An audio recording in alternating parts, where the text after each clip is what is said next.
Panic time? Anybody? No. It's not panic time. But you said last week, if they lose, margin of victory. Margin of error, excuse me, shrinks. Yes. Margin of victory also was, that was last year. That's the problem. But, like, they're a 5-point favorite against the Giants. In New York. It's going to be a 10-point favorite at Arrowhead. I'll take it. I mean, like, getting late early? Getting late early. Who knows? But what happened last year for the Chiefs is just, it's not sustainable. And this is the other side of it. Last year, they won every one-score game. They won every close game. And this year, it's flipping. Like, we could show the history of it. What had been going on for 2 years was historic. This is how the rest of the NFL lives. You don't win one-score games. And then when you score less than 21 points, normally you lose. They had a winning record the last 2 years, which is insane when they score that number of points. This year, they lose both those games. So I think this is just how the rest of the NFL lives. I think they'll be fine. They'll get Rashee Rice back. They'll get Xavier Worthy back. They'll be the team that come January, they're in the playoffs as like the 5 seed, and we'll be like, well, no one wants to play the Chiefs. They're a dangerous team. Like, that's probably where this goes in 3 or 4 months. But for now, it's tenuous. Okay, so I don't agree it's tenuous. And I agree that they literally had the longest streak of consecutive wins in one-score games in the history of the league. So I agree that was not sustainable. I don't know what the league average record is in games you score under 21. I don't think 9-8 when you score under 21. It's a losing record. Yeah, but I don't think that's that out of line. I bet the league on average wins 40% of those games, and the Chiefs winning 53%. What was out of line was the one-score game results, and that's totally fair. Now, I will tell you what I am concerned about, what I'm not concerned about. I am concerned about the running game. I don't know why that's going to get better. I don't think Pacheco has not been the same player since he broke his leg. It sucks. He was a great story as a 7th-round pick. He just hasn't been the same. And Kareem Hunt is excellent at getting you a yard. Like, no, for real. Like, he is a short. I know he failed on it one time yesterday, but I trust him in 3rd and 1 or 4th and 1, he is going to get it. But he hasn't had an explosive run since he got to the Chiefs. You know what I mean? He just doesn't have that in him anymore. And so that is a spot of the team that they decided not to really address this offseason. That seems to have not thus far worked out. Well, they signed Elijah Mitchell. He hasn't had a carry yet. They gave him like $2 million, and then Javonte Williams for the Cowboys. They gave him $3 million. Yeah, he's got 3 touchdowns and 150 yards. Javonte has looked good. Javonte's looked great. I like what I'm saying. Bruce always been quiet. Bruce was quietly a fan. So I think that's not going to get better. I think that there is the inability to get a pass rush without sending a blitz is concerning, and that has to get better. Now, that is something that historically the Chiefs have gotten better with over the course of the year, so I think that will get better. I also think Josh Simmons' left tackle has actually been really good. He has not allowed a pressure yet. It feels to me like Mahomes is not yet fully comfortable in the pocket as if he has a good left tackle. You know what I mean? And so he seems like he is getting rid of the ball maybe quicker than he needs to. And he needs to be, to your point, Brew, I think better as a passer, even though he's been far and away the best part of their offense. But last year, the Baltimore Ravens were 0-2 with a loss to the Raiders. The Los Angeles Rams were 0-2 last year. We didn't panic about either one of them. And you're moving the goalposts, though. You don't want to be compared to the Rams. You've always said the Chiefs are in this other category. The Chiefs are held to their own standard. Yeah, correct. He's been known to do that. No, no, hold on. I am. Last year, Brew's Super Bowl pick, the Baltimore Ravens, started 0-2, and at no point did Brew or I say, see, all right. But we were like, this Cowboys game is a real must-win. Oh, well, that's a different question. If you're asking me, do they have to win in Week 3? Yes. A little bit of nervousness. Absolutely. They have to win in Week 3, in part because of who they're playing, but also because they're 0-2. Yes. But I think it would be irrational to panic for 2 one-score losses against 2 good teams when you're not whole. Like, I think it'd be silly to panic for those reasons. Yeah, we all are in agreement. No, not time to panic. They're going to make the playoffs. They're going to be a tough out. They're a Super Bowl contender, all that.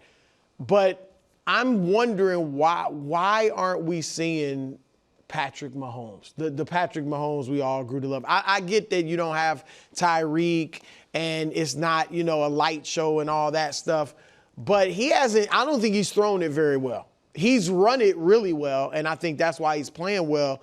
But to your point earlier, they only gave up 20 points yesterday. You should be able to win that game. 27, Herbert was throwing it all over the field, but still, you only gave up 27 points. You should be able to win that game. And even though he doesn't have weapons, we've seen him the year they won their third Super Bowl, or was second Super Bowl. He won his second. Juju was like his best receiver. So I just don't, like Danny, here are the numbers. It's 2 games, but still, they're not that dissimilar from last year's number. They're worse. But those rankings, that's kind of what's been happening the last few years with Mahomes. I do expect him to get better, certainly when the receivers get back. But still, outside of his legs, he hasn't been able to carry them with his arms like we've seen in the past. It's just what are they good at right now? Because that was a good game from their defense. They have an excellent run defense, and they have the most talented quarterback in football. That's what they're good at. Right now, that's it. Right. To me. But that's not enough. A lot of teams are good at 2 things. Now, being great at quarterback is obviously something that any team in the NFL would sign up on. But, I don't look at them right now as a given to beat the Giants. As crazy as that sounds, it feels like they should be. That will be telling if let's keep in mind they have played 2 really good teams. Obviously, the best team in the league yesterday. But just the schedule, though, too, Rashee Rice will be back after 6 games. Even if you haven't beaten the Giants, they'll be, I think, 2-4, maybe 3. If they're 2-4, 6 games into the season, you're putting a lot on, hey, Rashee Rice solves all of our problems. Well, or you're putting a lot on the fact that they were 3-4, 6 games into the 2021 season, and went 12-5 and made the AFC Championship game. You're putting a lot on the fact that we've never seen this team, not figure it out over the course of a season. And I don't think it's just you're putting a lot on Rashee Rice coming back. I think it's layered. I think it's putting a lot on getting Xavier Worthy and Rice back. Sure. I think it is the fact that here's the other piece of this. Are the Eagles great? Are they? The honest right now, question. I would say no. Okay, so you don't. I'm shocked that's your answer. I'm disarmed by it. But let's be honest. If you guys are saying, you know what? The Chiefs are 0-2, but they could be better. The Eagles are 2-0. They could be worse. Oh, sure. Jalen is not airing it out. The defense has done well, but these games have been what I like to call boa constrictor games. They just kind of get you and squeeze the time of possession out of you, and then it's I agree with that. The point that I was making is if the Eagles are still considered a top-flight contender, which they, which they are. The other way to look at that game is the Chiefs without their 2 dynamic receiving weapons, with Mahomes not playing a great game and no contribution from the running game, were a dropped pass away from potentially beating the premier team in the league. With a missed kick. Right, with a missed field goal. The missed field goal was from 52 yards, wasn't it? It might have been from longer, actually. Okay, but I that's got this has come up several times in the show, and I bit my tongue. It's like, I know it's Butker, but it's not like, chip shot you missed. It's not a chip shot, but I do think it's like. But I just don't think when you're talking about I don't think they can be said in the same breath a 52-yard kick and a fumble at the 1 yard. By the way, for the record, I think it was longer than 52. 57? But I think 57 and a missed catch. No, I agree. But there were 4 50-plus yard kicks attempted in that game, or the Eagles made both of theirs. Chiefs missed one of theirs. 58. Yeah, and then he made a 56 or something. So I'm not saying that's a gimme. What I'm saying is, if you're watching on TV and your answer is yes, the Chiefs look awful, or it is time to panic, then I think a first cousin of that take is, then Philly shouldn't feel great. And because of this, what we're describing here. Now maybe I'm wrong on that, but that's. I said, you're not going to like this, but it's a compliment. I'm not betting you $100,000 about it. Chiefs have been compared a lot to the Patriots. And there was a certain point in the Patriots run, it's like, you know what? We got Tom Brady, and he's enough to figure it out. We got Tom Brady and a pretty good defense.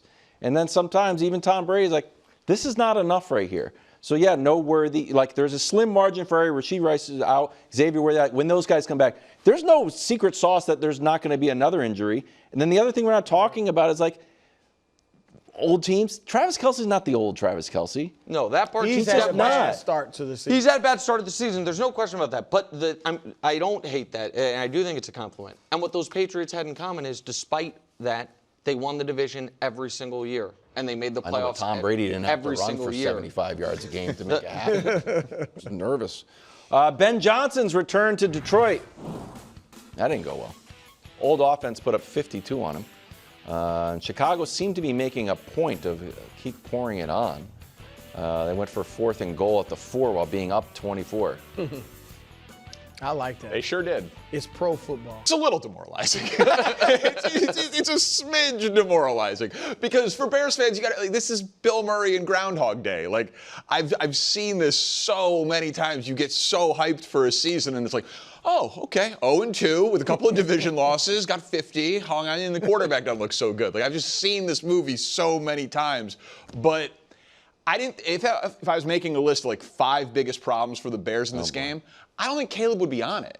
Like 5? Yeah, listen, you had low expectations, huh? Well, I'm not saying he's number 1, but you give up 52 points. He doesn't play D-line, linebacker, or secondary, so that's certainly part of it. They can't run the ball, so maybe 5, maybe he. But also all the penalties, the discipline. It was a comedy of errors, and I just felt like I have owned one house in my life. And I probably will never do it again because it was a little bit of a lemon. It was like scary. It's like you want to fix one thing, and then you open up the drywall, and it's like, oh, termites, mold, bad plumbing. That's like Ben Johnson taking the Bears job. It's like, oh, we just got to fix the offensive line. I got to tinker with the quarterback a little bit, and the team's ready to take off. But the problems seem to be so much more systemic, foundational in just the bones of the house, that this is going to take a while. But would you argue, we've all thought in the offseason that they had a lot of help around Caleb. Yes. Yeah. And I'm just wondering, when you talk about that foundation, is that Caleb? Well, can I say something here? I just don't, I think it's, I'm not saying what you're saying is silly, Brew. I think it is silly to talk about the quarterback in a game where we have on the screen they allowed 52 points. You know what I mean? Like that. I hear that. But that's really. Well, let me put it this way, because I hear what you're saying. I think for them, for the Bears now, and Bears fans, this season shifts from we're gonna make the playoffs this year and do something to let's just see if Caleb's our guy. Well, listen, let's just see if he's a franchise quarterback. I think that is the most important thing. So that is, and that's why I didn't think Caleb, listen, the play that we showed in Weird and Wonderful was obviously a terrible mistake. I thought he played better in this game than he did in week 1. And I think that you saw less of the operational issues that you had in week 1. No question. And those were what, Cato? No, that's good. What do you want to say? I'm not saying he got out of the huddle quick. That's what you're thinking. Oh, he got out of the huddle. No. I've been sitting on a joke for 5 minutes. All right, go ahead. Make your joke. Is it about my house? The family that bought Danny's house, like, what? I was thinking that same thing. No. What? Termites? This guy's out here telling on himself. I was thinking that contract thing. Like, buddy, you didn't sell that house phone is ringing right now. years ago. Like, The issues came up in inspection. They did very well on the sale of the house. No, but I think Brew's point is correct. That now, while I don't know about you, are you writing off the Bears making the playoffs this year? No, so here's the thing. I'm not. You have Dallas and Vegas and then the bye. When the schedule comes out and the bye's in week 5, normally it's like, ooh, that's bad. For a team that's this young with a new coach and a new system, maybe you could improve a lot in that scenario. You figure out a way to win these 2 games and you go into the bye 2-2. You're fine. You're fine. It's not great. I agree with that. So, Dan Campbell played the must-win card before this game, before a week 2 game. I will be very interested to see how much urgency Ben Johnson puts on this game week 3. For America's Game of the Week on Fox, the whole country's going to be watching. Can I just be like the Neanderthal of the group? Yeah. These 0-2 teams. I told you there's one good 0-2 team. It's the Chiefs. All I'm not the saying the teams are Bears are 0-2. Well, It's just like your hometown teams are 0-2. You're like, you know what? The Saints are bad. The Panthers are bad. The Titans are bad. The Browns are bad. The Dolphins are bad. The Giants are bad. The Jets are bad. The Chiefs, however, are actually good. They just so happen to be 0-2. Also, I was born in Kansas City, and the Bears are 0-2, and they are also good. No, the Chiefs hold on. I'm not The Bears are also, and I was born in Chicago. But poor Brew is not riding for the Saints. No, like, but hold on. Yeah, Stop. or the Give me Spencer that. Rattler, Hold on. Kellen I Moore, just once he wouldn't pick them up. unlocks stuff. Can I have that list, please? Thank you. I mean, that was a very, funny, totally unfair shot you just took. Because the other way to look at it is the two teams that are 0-2 that were either hugely favored to make the playoffs or a coin flip to make the playoffs are the two 0-2 teams that you have some modicum of hope for. Like the Titans, Saints, Jets, Giants, Browns, Dolphins were projected going into the year to be 6 of the 7 worst teams in football. The only team that wasn't on that list that was with them was the Raiders. And the Bears lost to a Vikings team that won 14 games last year and a Lions team, too. Just like the Chiefs lost to the Chargers and the Eagles. It's that last year, did you think Brew was crazy for saying the Ravens weren't done at 0-2 when they had lost to the Browns? No. But I'm just saying, it's a funny coincidence. Like, we have to your favorite teams are 0-2. Just like the Saints are 0-2. Just like the Dolphins are 0-2. Poor Gianna's from Miami. She's not up here being like, Tyreek, if him and Tua can get on the same page, and Mike McDaniel, like, he's a bottom line sort of guy. Wins and losses. I mean, that's what it is. He's saying Hurts if is the better Patriots than Mahomes are 0-2, I'd be right. We would all be together, guys. But we're not. We're not. The Patriots are 1-1. I got something for you if you want to see it. Because you said you hadn't seen the video. If you want a Bears take about what? That's a win for you. Oh, sure, I love that. Well, because you Nick is just mad at me. No, it's just, tomorrow, just pull up the standings on USA Today instead of watching the show. We should. But no, that's what we should do. The Giants are 0-2. The Giants scored 40. How many points did the Giants score? 37 points. You're right. No, you're right. I don't know. Let Danny do his video. Well, You're right. Go ahead. Okay, well, I just wanted to bring us all back together. And you love the tush push. Of course. You were very upset at Ben you. Johnson when he said he didn't like the tush push. 3rd and 1. I tried to text you about this. 3rd and 1. This is not a tush push. And I hate the tush push. Quarterback sneak. Not once, but twice. And they don't get it. This was for you to gloat. I know. I actually felt bad. You felt bad. I felt bad. The game got so out of hand. I felt like there was no more room for Ben Johnson bashing. So you wanted to save it. No, I felt like Dan Campbell kind He of clearly should have done the tush push. Right? took care of it. Absolutely. Yeah. So that was an His embarrassing pride moment got in the way. Wasn't great. Nick's legit mad at me because he is. There's a lot of tension. Not my fault. I'm beloved in Kansas City, and we both are. Wow. Wow. Time now for some stock up, stock down. Week 2 edition. 2 games left tonight, but whose stock is up after the Sunday? Coach Mangini, Willie Colon. I'm Danny Parkins. Let's get right to it, boys. First up. Stock up. The Cowboys offense. My goodness gracious. They might be bad, but they're going to be fun bad. Because the last year, they were just unwatchable. People are like, oh, it was just the injury. But it was really across the board.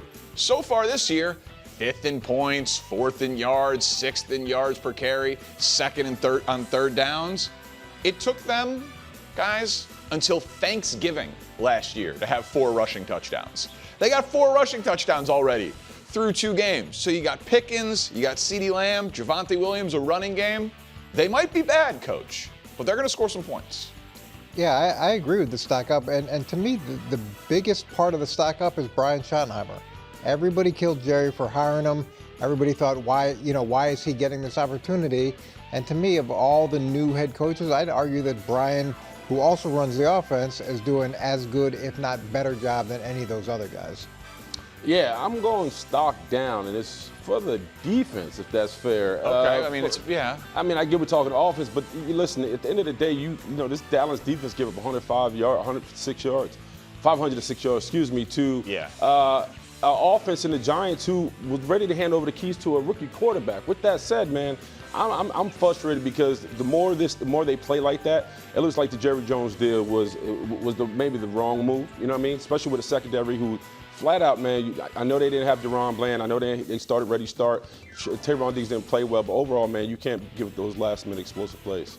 No, the game was a shootout. I don't think they are a great team overall, but last year they were bad and unwatchable. Yeah. This year they're fun, they're exciting, they're giving people hope again. Yeah, that game was legitimately entertaining sports theater. Yes. And I did not think it was going to be good. And so, like, for me, who's just in it for the entertainment. Yeah, extend the kicker. Yeah, exact. Oh my. We'll talk about kicking a little bit later in the week, or maybe on digital if we're not allowed to talk about it on television, because we got to get 64-yard field goals out of the game. Not a huge fan. What's next? Stock down. The tush push. Stock way down. Who would have thought that a rugby play that's impossible to see where the ball is, that's boring, would all of a sudden be getting called out by Tom Brady being like, hey, they're cheating every time they do it by jumping off sides. And then Dean Blandino is like, I'm done with the tush push. Here's the thing. Maybe they will have more penalties called on it, and congratulations for Philly for creating something and winning a Super Bowl with it. I think they would be great in short yardage just with normal QB sneaks, Jalen Hurts or Saquon Barkley. Tush push, it's got about 4 months left. It will be voted out this year, guaranteed. No, I'm guaranteed. I'm going stock up, man. Listen, they voted it okay this season. By 2 votes. It will be gone next year. Listen, when you look at it, I understand the offsides can't happen. There's some mechanical things you got to work out. They do it every time. It's a cheat code. If I'm a defensive coordinator and I got the Eagles on deck, you have to play better on first and second down, so you're not in those situations. You can't fault the Eagles for playing Eagle-style football. Other teams have done it. They're not as successful as the Eagles. It is what it is at this point. Yeah, so the stock's down nationally, and people are angry about it, and I think it's going to get voted out from an officiating standpoint. That's the angle that they'll finally get rid of it is. It's too hard to officiate. We can't make it fair. Whatever they got to do. But where the stock is up and where it's been Berkshire Hathaway is in Philly. Yeah. If you're a Philadelphia fan, you love it. Yeah, it is as good a stock as you could have ever bought, and nobody else can replicate it. But Danny, also nobody's getting hurt on this play. I've never once made. Not an injury. I've never once made that argument. Right, but people are like, you're looking for holes in it. The only issue is that they're great at it. Because they can't stop it. Yeah, they can't stop it. That's it. I don't like watching it. Why don't you like watching it? Because I can't see where the ball is, and it's boring. How did you like watching those quarterback sneaks in Chicago yesterday? Those work out well? No, they did not, Coach. Thank you for bringing that up. But at least they failed at a normal football play instead of being successful at rugby. I'm a football fan, not a rugby fan. What's next? Stock up. Stock up for revenge. Sometimes it's kind of fun to be petty. Okay? And the Lions came into this thing apparently with revenge on their mind. You got a funny way of showing that you love Ben Johnson because you put 52 up on him and then you did his famous stumble bum play when you got the interception. That's it. That's the Lions defense mocking Ben Johnson. Now here's the thing. Yeah.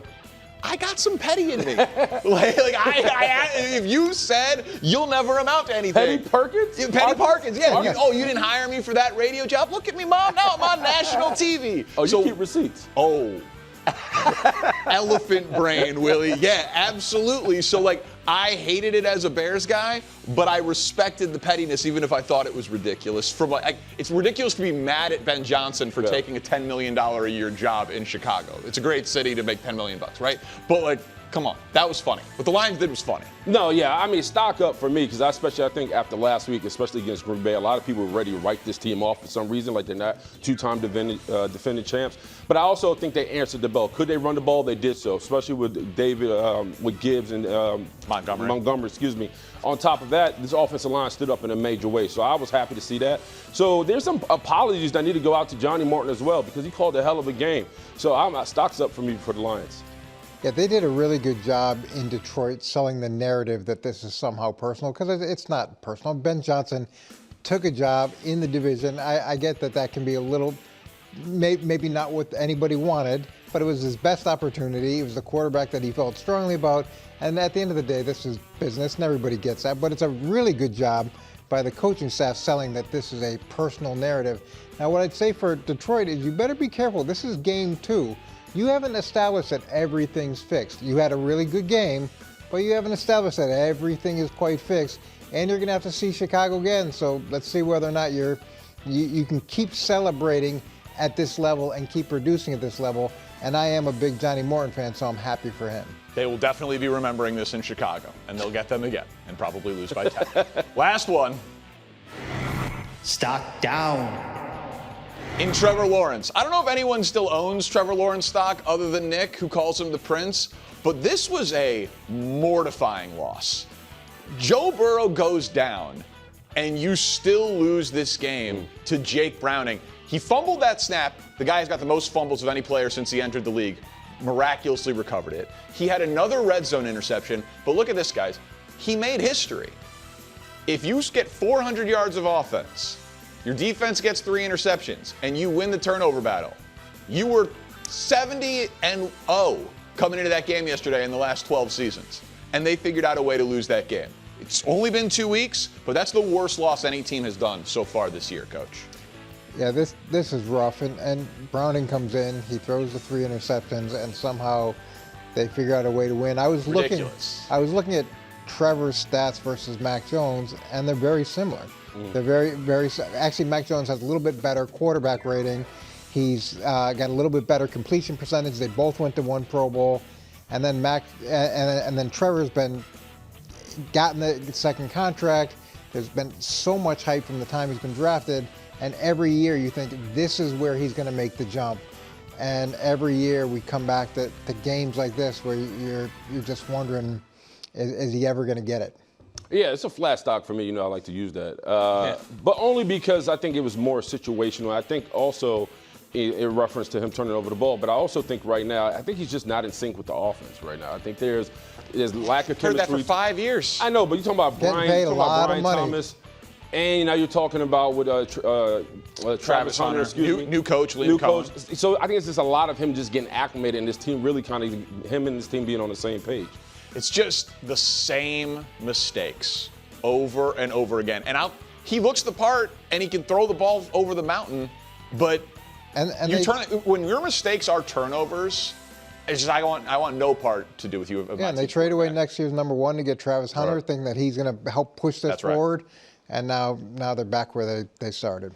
Thanks for watching. Subscribe here to get more from the show and to check out clips from other shows on FS1.